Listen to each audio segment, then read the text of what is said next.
भाई की जान बचाने के लिए दुर्गा को बिन ब्याही मां बनना पड़ा। तब गांव वालों ने उसे गलत समझकर गांव से निकाल दिया। तो दोस्तों, दुर्गा अपने परिवार के लिए क्या क्या कुर्बानी दी, ये सब जानने के लिए इस कहानी को शुरू से अंत तक सुने। नमस्कार दोस्तों, आपका स्वागत है एक बार फिर से हमारे चैनल बेसिक कहानियां में। कहानी अच्छी लगे तो लाइक, शेयर और कमेंट जरूर कीजिएगा। तो चलिए शुरू करते हैं इंटरेस्टिंग कहानी। दुर्गा अपने माँ, बाबूजी और भाई राहुल के साथ बिहार के एक छोटे से गांव में रहती थी। दुर्गा के बाबूजी कंस्ट्रक्शन कंपनी में अकाउंटेंट का काम करते थे। दुर्गा अपने बाबूजी के हर एक छोटे बड़े काम में मदद करती थी और घर की जिम्मेदारियां भी संभालती थी। दुर्गा का छोटा भाई राहुल जो बीएड की तैयारी कर रहा था और घर में इतना खर्चा था कि घर जैसे तैसे चल रहा था। इसी बीच छठ पर्व आ गया। दुर्गा अपने घर की साफ सफाई में लग गई और उधर बाबूजी को ऑफिस जाना है।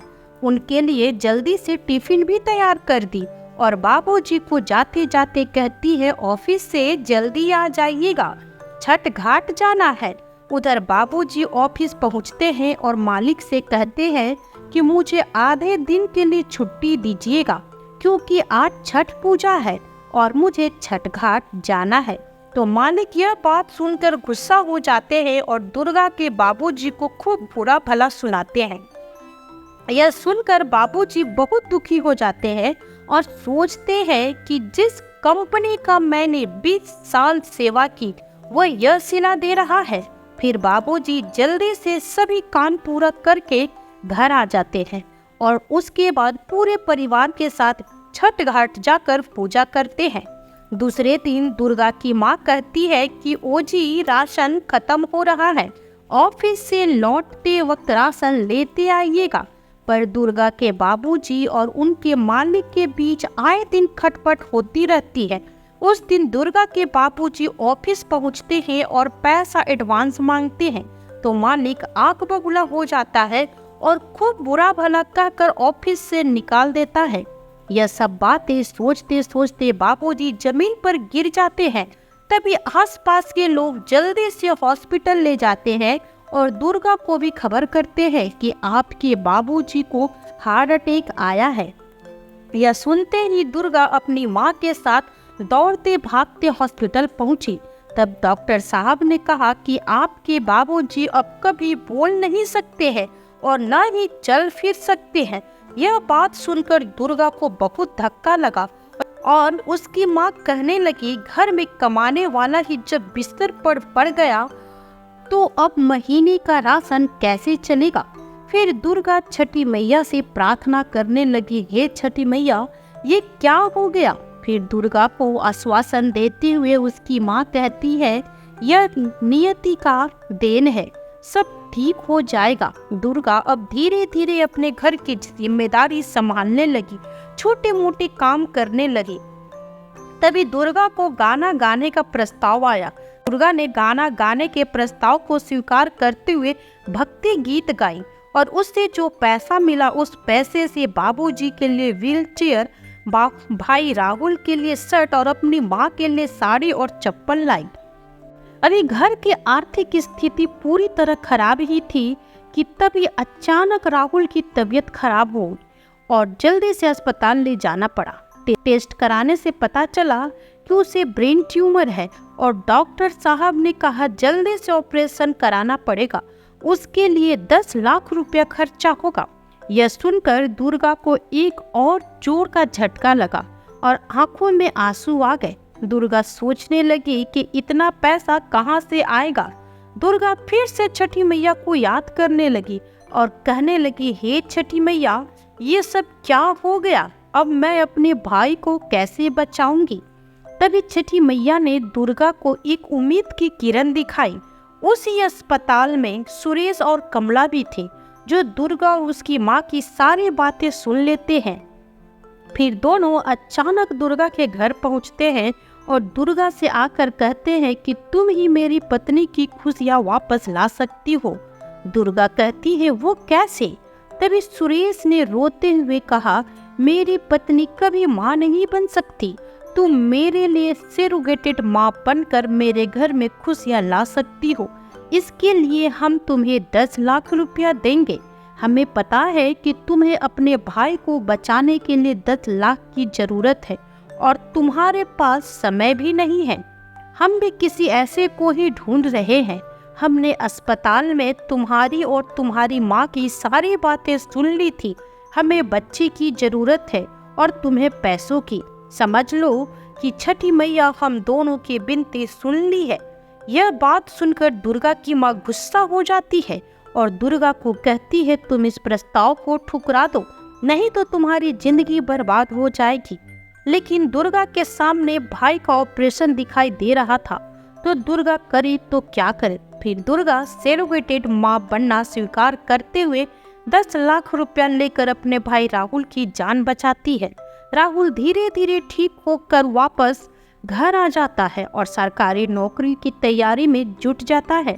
फिर एक दिन राहुल दौड़ते दौड़ते घर आया और माँ और दीदी को हंसते हुए बोला कि मुझे सरकारी नौकरी मिल गई है। यह बात सुनकर दुर्गा की खुशी का ठिकाना ना रहा। वो नाचने लगी और पूरे गांव में मिठाइयाँ बांटने लगी।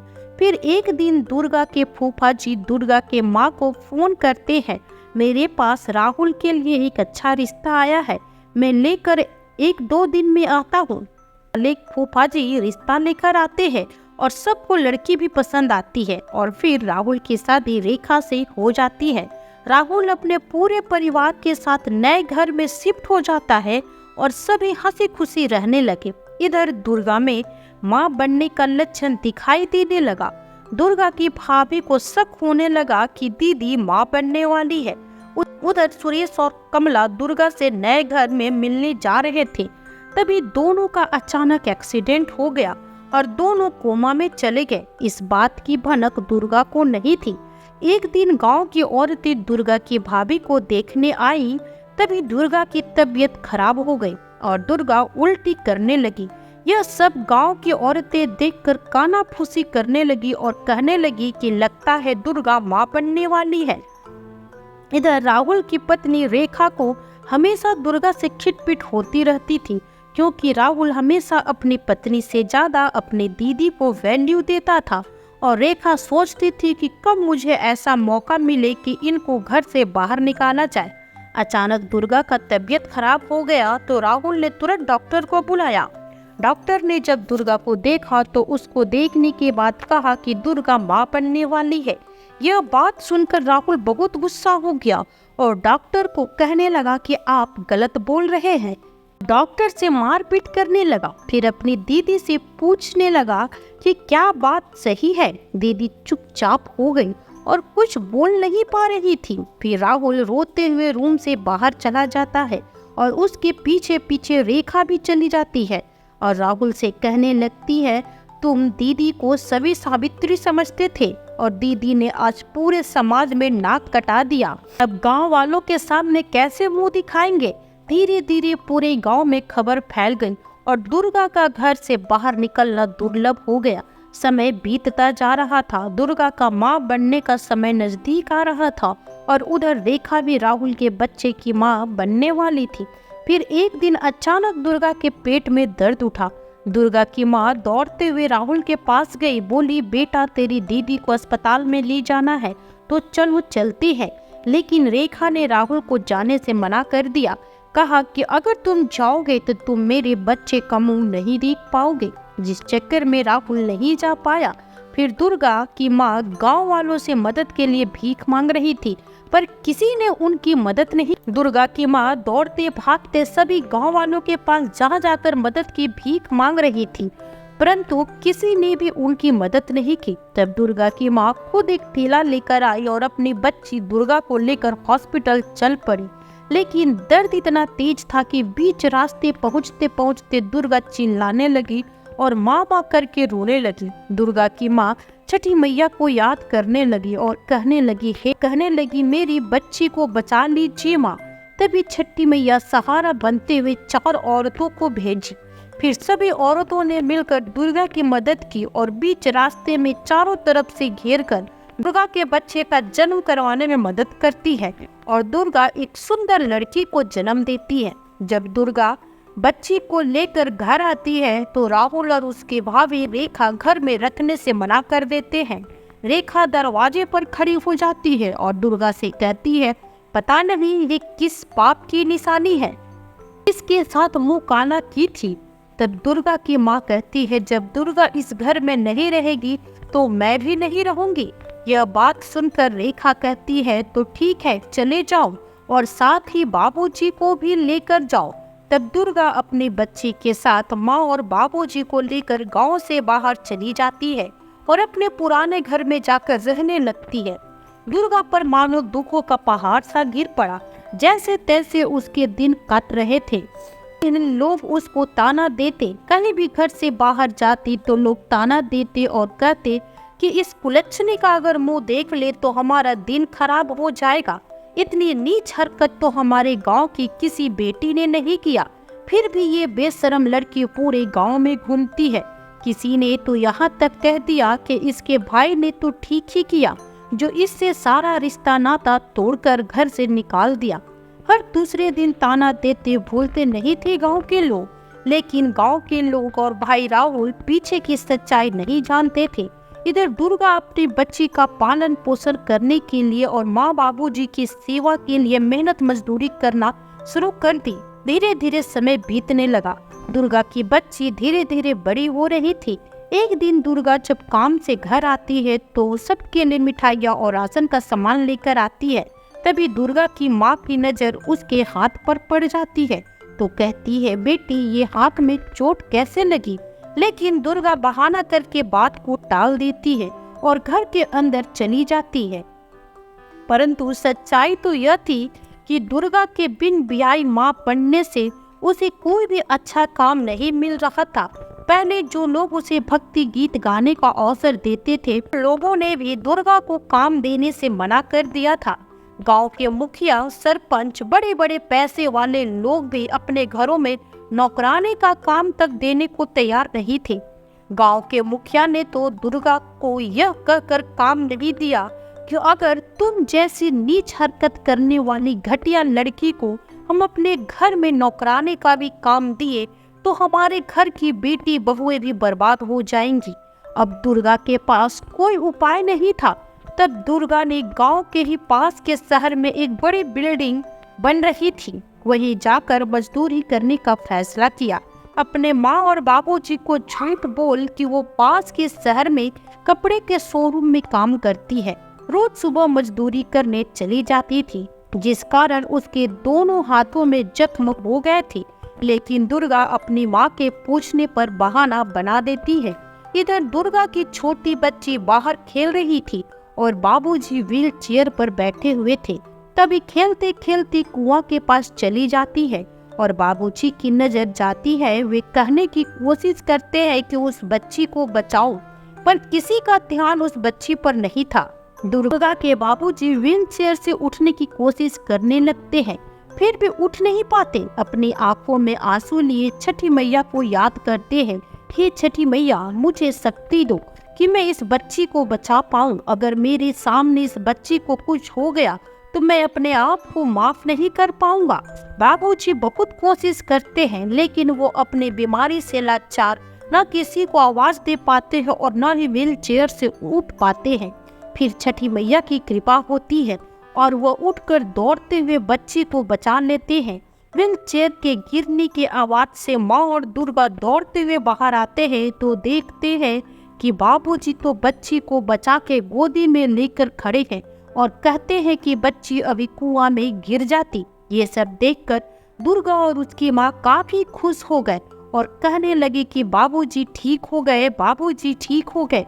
मानो दुर्गा के खुशी का ठिकाना नहीं रहा। इधर सुरेश और कमला जो कोमा में पड़े हुए थे, अचानक सुरेश को होश आता है और अपने पत्नी को खोजने लगता है कि मेरी कमला कहाँ है। तब डॉक्टर साहब ने कहा कि आप लोगों का एक्सीडेंट हुआ था और आप दोनों कोमा में चले गए थे। आपकी पत्नी अभी भी कोमा में है। सुरेश ने कहा, कमला कहाँ है? डॉक्टर ने कहा कि वो पास वाले रूम में है। फिर सुरेश जाकर अपनी पत्नी कमला को देखता है और डॉक्टर डॉक्टर से पूछने लगता है कि हम लोग कितने दिनों से कोमा में पड़े हुए हैं। डॉक्टर ने कहा करीब 2 साल से। सुरेश को दुर्गा की याद आई और वो दुर्गा से मिलने उसके गांव पहुंचता है। सुरेश गांव पहुंचते ही दुर्गा के नए घर में जाता है, जहां पर सुरेश की राहुल और उसकी पत्नी रेखा से मुलाकात होती है और वो पूछता है कि दुर्गा कहाँ है। तो रेखा कहती है कि वो यहाँ नहीं रहती, हम लोग उनको घर से निकाल दिए हैं। तब सुरेश ने पूछा ऐसा आप लोगों ने क्यों किया। रेखा कहती है कि वह एक नाजायज बच्चे की मां बनने वाली थी। तब सुरेश को गुस्सा आया और होते हुए रेखा और राहुल से कहता है तुम लोगों की हिम्मत कैसे हुई ऐसा कहने की। तुम्हें पता भी है कि तुम्हारी दीदी ने राहुल के लिए कितनी बड़ी कुर्बानी दी है और तुम उस बहन पर इतना गंदा इल्जाम लगा रहे हो। अरे तुम्हें तो ऐसी बहन के चरण धोकर पीना चाहिए। दुर्गा तो साक्षात देवी का रूप है जिसने तुम्हारी भी जान बचाई और हमें भी जीने का मकसद दिया था। तब राहुल पूछने लगा मेरी दीदी ने क्या किया है, कैसी कुर्बानी। सुरेश ने कहा कि जब तुम्हारे ऑपरेशन के लिए 10 लाख रुपए की जरूरत थी तब तुम्हारी दीदी ने मेरे बच्चे की मां बनने को स्वीकारा, क्योंकि मेरी पत्नी कभी मां नहीं बन सकती थी। इसलिए हमने दुर्गा के सामने ये शर्त रखी थी, तुम्हें बचाने के लिए तुम्हारी बहन ने मेरे बच्चे के सिर विटेड मां बनना स्वीकारा और तुम बचकर हॉस्पिटल से घर वापस आ गए। यह सुनकर राहुल अपना आपा खो बैठा और अपने आप को कोसता रहा कि मैंने ये क्या कर दिया, हमसे ऐसी गलती कैसे हो गई। राहुल यह कहकर दीवार पर सर पटकने लगा। तभी रेखा राहुल के पास गई और कहने लगी मुझे माफ कर दीजिए, हमसे बहुत बड़ी गलती हो गई। लेकिन राहुल अपनी दीदी की सच्चाई सुनकर पहले ही अपने किए पर पछता रहा था। रेखा की सफाई सुनकर उसे जोरदार थप्पड़ मारते हुए कहता है कि तुम्हारे कहने पर मैंने दीदी को घर से निकाल दिया। और यह कहते हुए राहुल अपने घर से तुरंत दीदी के पास भागा। उसके पीछे सुरेश और रेखा भी भागे। आज रक्षाबंधन का दिन था। 2 साल से हर रक्षाबंधन पर दुर्गा राखी लेकर अपने भाई का इंतजार करती थी। आज भी दुर्गा राखी लेकर अपने भाई का इंतजार कर रही थी कि मेरा भाई आए और मैं उसको राखी बांधूं। तभी राहुल दौड़ते भागते अपनी दीदी के पास पहुंचता है और कहता है कि दीदी मुझे माफ कर दो, मैंने बहुत बड़ी गलती कर दी। फिर दीदी कहती है कि क्या हुआ। तब राहुल कहता है कि तुम मेरे लिए इतनी बड़ी कुर्बानी दे दी और तुमने कहा भी नहीं और तुम्हें हम लोगों ने घर से बाहर निकाल दिया। दुर्गा पूछने लगी क्या हुआ है, तो राहुल कहने लगा मुझे सब पता चल गया है। सुरेश जी ने हमें सब कुछ बता दिया है कि तुम मेरे ऑपरेशन के लिए 10 लाख रुपया कहाँ से इंतजाम की थी, तुमने इतनी बड़ी कुर्बानी दे दी, हमें कहा भी नहीं। तब उसके पीछे रेखा और सुरेश भी आते हैं। रेखा भी दीदी से माफी मांगने लगती है कि मैंने आपके साथ कितना बुरा किया, आपने मेरे सुहाग को बचाया और मैंने आपको ही घर से निकाल दिया, मुझे माफ कर दो दीदी। राहुल और रेखा अपनी गलती पर बहुत शर्मिंदा थे। दुर्गा भी अपने माता पिता को उनके बेटे से दूर नहीं रखना चाहती थी और न ही खुद। दुर्गा भी इसलिए रेखा और राहुल को माफ कर देती है।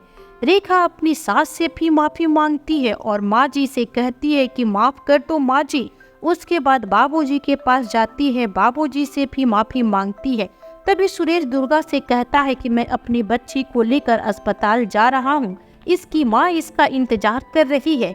लेकिन इन 2 सालों में दुर्गा को इस बच्ची से लगाव हो जाता है, वो बच्चे को देना नहीं चाहती है। तभी हॉस्पिटल से फोन आता है कि कमला कुछ ही घंटों की मेहमान है। तब दुर्गा से सुरेश कहता है कि कमला एक बार अपनी बच्ची से मिलना चाहती है, उसके पास समय बहुत कम है। तब दुर्गा अपनी बच्ची और परिवार के साथ हॉस्पिटल जाती है और कमला के पास अपनी बच्ची देती है। कमला अपनी बच्ची को देख भावुक होकर रो पड़ती है, उसकी आंखों से आंसू बह निकलते हैं, लेकिन अपनी बच्ची से कुछ भी बोल नहीं पाती और कमला की सासी कमला का साथ छोड़ देती है। सुरेश अपनी पत्नी कमला को गले से लगाकर रोने लगता है और कहता है जिस बच्ची की चाह में कमला ने इतना सब कुछ किया, उस बच्ची के साथ जब खेलने का मौका मिला तभी ही इस संसार को छोड़कर चली गई।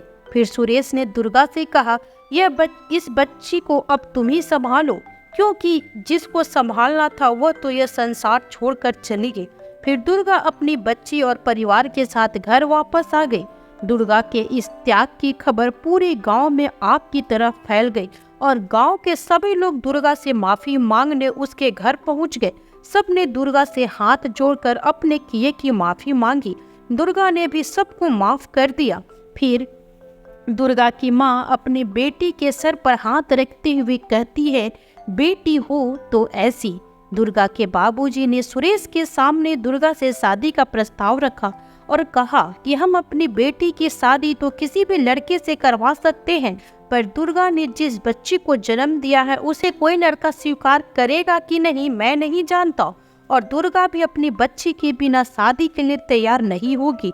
फिर कोई और बच्ची को पिता का प्यार देगा या नहीं ये भी मैं नहीं जानता। इसलिए हमारी इच्छा है कि तुम और दुर्गा शादी कर लो, जिससे तुम तीनों की जिंदगी संवर जाएगी।